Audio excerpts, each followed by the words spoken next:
Assalamualaikum, halo teman-teman. Perkenalkan, saya Dewi Nurul Artika dengan NIM 0310202028 dari kelas TBU 1 semester 3 Program Studi Tadris Biologi Fakultas Ilmu Tarbiyah dan Keguruan Universitas Islam Negeri Sumatera Utara.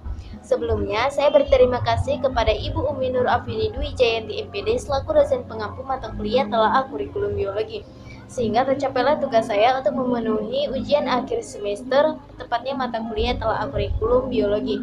Simak terus video kali ini ya guys, thank you. Oke teman-teman, di sini saya akan memaparkan apa itu rasional pengembangan kurikulum 2013.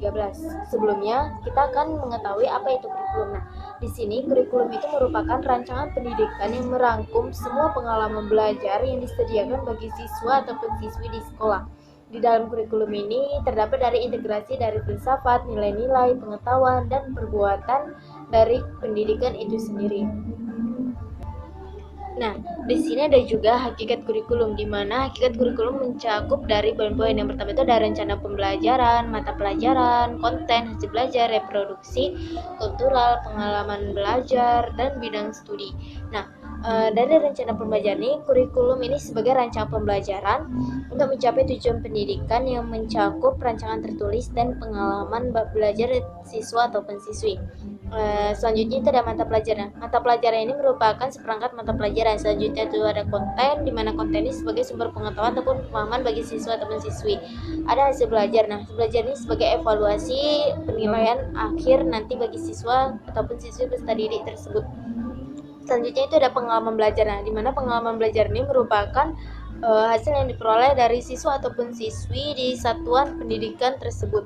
Selanjutnya itu ada bidang studi. Bidang studi ini tentu dia sebagai bidang studi yang mempunyai fondasi ataupun ruang lingkup dalam teori dan prinsip untuk pendidikan. Oke, selanjutnya itu ada landasan kurikulum dalam mencakup pengembangan kurikulum. Nah, landasan kurikulum ini mencakup dari beberapa poin, di antara itu ada teori belajar, landasan filosofis, historis, psikologi, dan sosial budaya. Baiklah dalam teori belajar kurikulum. Nah, teori belajar ini dia di mana proses belajar yang menuntun belajar terbentuknya kondisi untuk belajar demi tercapai tujuan pendidikan. Di mana teori belajar ini dia mencakup teori behaviorisme, kognitif, kecerdasan inteligensi, dan humanistik.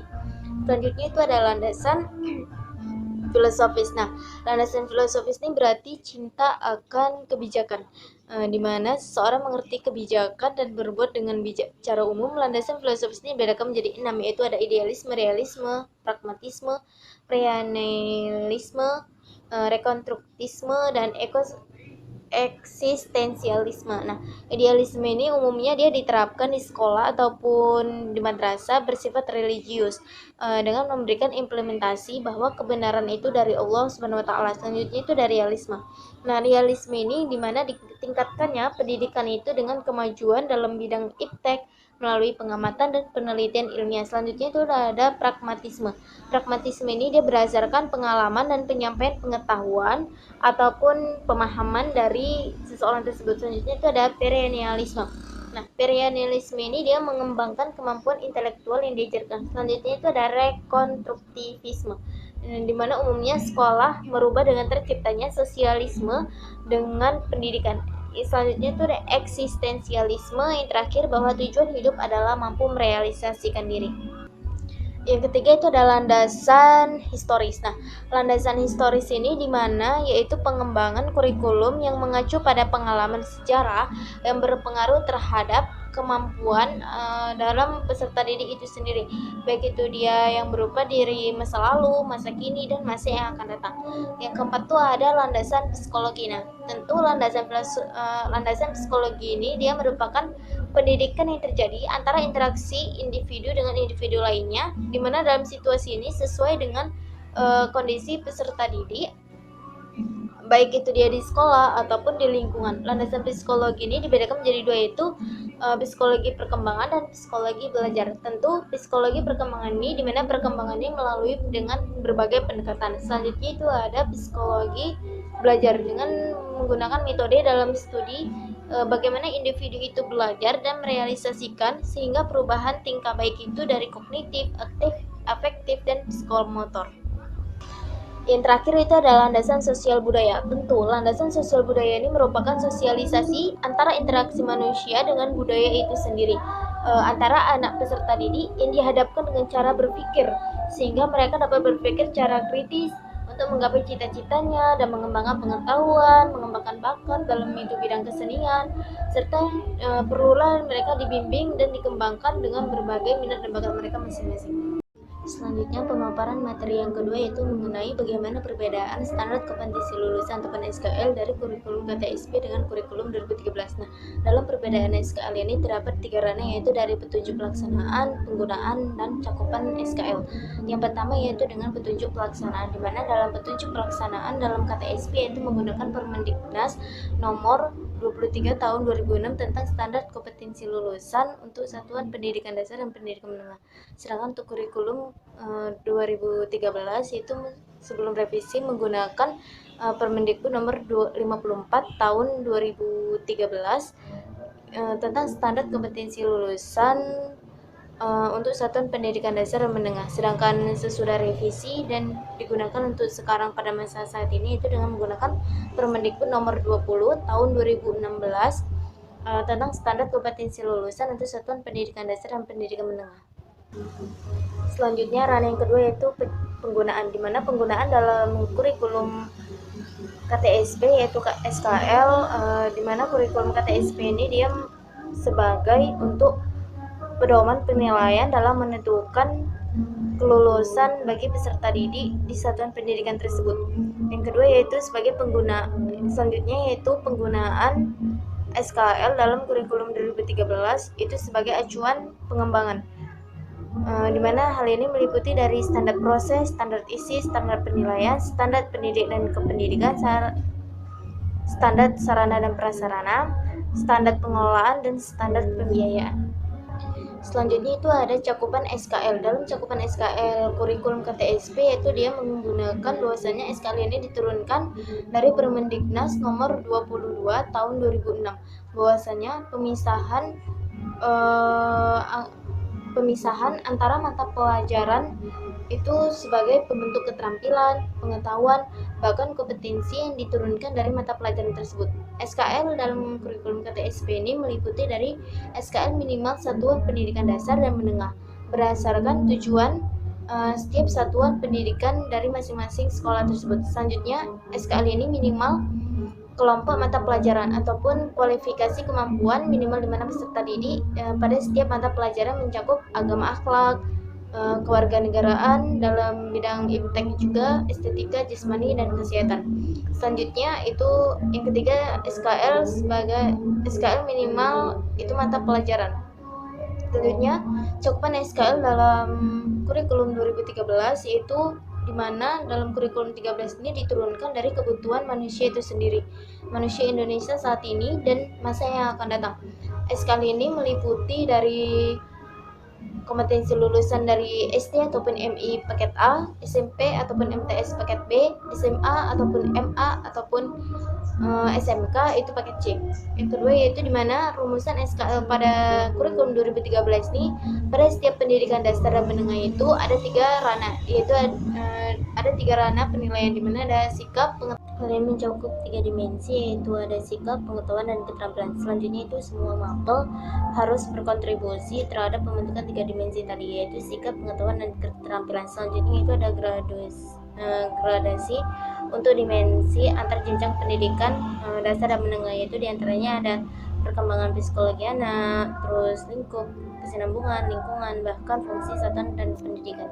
Pemaparan yang ketiga yaitu mengenai bagaimana keterkaitan rencana pelaksanaan pembelajaran ataupun RPP yang tercantum dalam dokumen standar proses kurikulum 2013. Nah, sebelumnya kita harus mengetahui apa itu RPP. Jadi RPP itu dimana rencana pelaksanaan pembelajaran yang menggambarkan prosedur dan pengorganisasian pembelajaran untuk mencapai standar kompetensi dasar. RPP juga merupakan rencana kegiatan pembelajaran tatap muka untuk satu pertemuan ataupun lebih yang tercantum dalam Permendikbud nomor 20 tahun 2016 tentang standar proses kurikulum.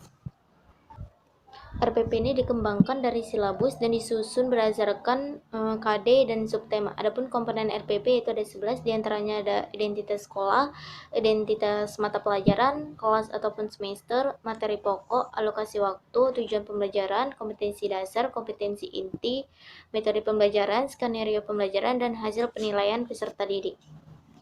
Berbicara mengenai RPP, ada juga sesuai dengan surat edaran Permendikbud nomor 14 tahun 2019. Di sini membahas tentang penyederhanaan RPP, bahwa penyederhanaan RPP ini di mana penyusunan RPP dilaksanakan dengan prinsip yang efisien, efektif, dan berorientasi pada siswa. Selanjutnya, pemaparan yang keempat yaitu mengenai bagaimana karakteristik dan keterkaitan mata pelajaran biologi dengan pendekatan pembelajaran yang tercantum dalam standar proses kurikulum 2013. Nah, jadi karakteristik mata pelajaran biologi ini sebagai produk, proses, dan sikap ilmiah. Sebagai produk itu maksudnya itu sebagai kumpulan informasi ataupun fakta-fakta hasil yang dilandasi dengan proses dan sikap ilmiah. Hal ini berarti sekumpulan dari pengetahuan dan konsep sebagai proses. Dalam mata pelajaran biologi termasuk juga IPA yang merupakan proses yang digunakan untuk objek studi, menemukan dan mengembangkan produk sains dan sebagai aplikasi dalam pembelajaran. Selanjutnya yang kedua yaitu sebagai proses, di mana kegiatan-kegiatan ini mendeskripsikan fenomena alam, begitu sosial alam, yang biasanya dia mencakup proses yang selanjutnya itu sebagai sikap ilmiah, yaitu sikap pandang kita dalam mengambil kebijakan yang melandasi proses-proses ilmiah. Selanjutnya pemaparan materi kelima yaitu mengenai bagaimana sih ruang lingkup dan tujuan penilaian kurikulum 2013. Nah, jadi ruang lingkup dan tujuan penilaian kurikulum 2013 ini tercantum dalam Permendikbud nomor 23 tahun 2016. Jadi terdapat dalam bab 2 yaitu mengenai lingkup penilaian, terdapat dalam pasal 2, di mana penilaian pendidikan dasar dan menengah ini meliputi dari yang pertama yaitu penilaian hasil belajar oleh pendidik, yang kedua penilaian hasil belajar oleh satuan pendidikan, yang ketiga yaitu penilaian hasil belajar oleh pemerintah. Terdapat dalam pasal 3, yang pertama yaitu penilaian hasil belajar oleh pendidik pada pendidikan dasar dan menengah, meliputi aspek 3 ranah yaitu sikap, pengetahuan, dan keterampilan. Yang kedua yaitu penilaian sikap peserta didik, yang ketiga yaitu penilaian pengetahuan yang dilakukan untuk penguasaan pengetahuan, yang keempat yaitu penilaian keterampilan untuk mengukur kemampuan peserta didik dalam merangkup pengetahuan yang mencakup tugas-tugas tertentu. Selanjutnya yaitu penilaian pengetahuan dan keterampilan oleh pendidik, satuan pendidikan, dan pemerintah. Di dalam bab 3 terdapat juga yaitu tujuan penilaian kurikulum 2013 yang tercantum masih sama dengan Permendikbud nomor 23 tahun 2016, di mana yang pertama yaitu penilaian hasil belajar oleh pendidik untuk memantau dan mengevaluasi proses kemajuan belajar dan perbaikan hasil belajar peserta didik secara berkesinambungan ataupun berkelanjutan. Yang kedua yaitu penilaian hasil belajar oleh satuan pendidikan yang bertujuan untuk menilai pencapaian standar kompetensi lulusan ataupun SKL untuk semua mata pelajaran. Yang ketiga yaitu penilaian hasil belajar oleh pemerintah yang bertujuan untuk menilai pencapaian standar kompetensi lulusan ataupun SKL secara rasional pada mata pelajaran tertentu saja. Selanjutnya pemaparan yang materi kelima yaitu bagaimana struktur kurikulum 2013 dengan kurikulum prototype.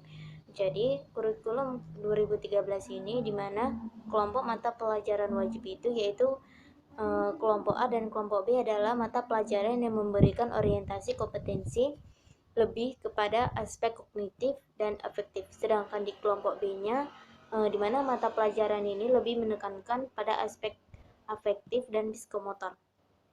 Kelompok mata pelajaran peminatan ada 3 yaitu di mana peminatan matematika dan sains, peminatan sosial, dan peminatan bahasa. Kelompok mata pelajaran lintas minat ini yaitu mata pelajaran yang diambil oleh peserta didik di luar mata pelajaran peminatan yang dipilihnya. Sedangkan di kurikulum prototipe ini sebelumnya kita harus mengetahui apa itu kurikulum prototipe. Jadi kurikulum prototipe ini merupakan opsi tambahan bagi satuan pendidikan untuk melakukan pemulihan selama 2022 sampai 2024. Contohnya itu bisa kita ambil pada level tingkat jenjang TK, di mana awalnya pembelajaran pada level tingkat TK ini dengan pendekatan berbasis yaitu pada tema di kurikulum 2013. Namun pada kurikulum prototipe ini menjadi fokus literasi, di mana buku yang digemari oleh anak-anak. Selanjutnya pada level SD. Di level SD ini pelajaran IPA dan IPS itu dipisah pada kurikulum 2013. Namun di kurikulum prototipe ini digabungkan menjadi IPAS, yaitu ilmu pengetahuan dan sosial. Selanjutnya pada level SMP yaitu pelajaran informatika ini pada kurikulum 2013 menjadi mata pelajaran pilihan, namun di kurikulum prototipe ini menjadi mata pelajaran informatika itu wajib harus diambil ataupun dipilih. Selanjutnya pada level tingkat SMA ataupun MA ataupun SMK, yaitu di mana pada kurikulum 2013 itu kita masuk langsung milih penjurusan sementara.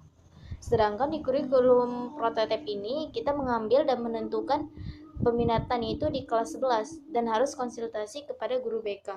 Sekian dan terima kasih.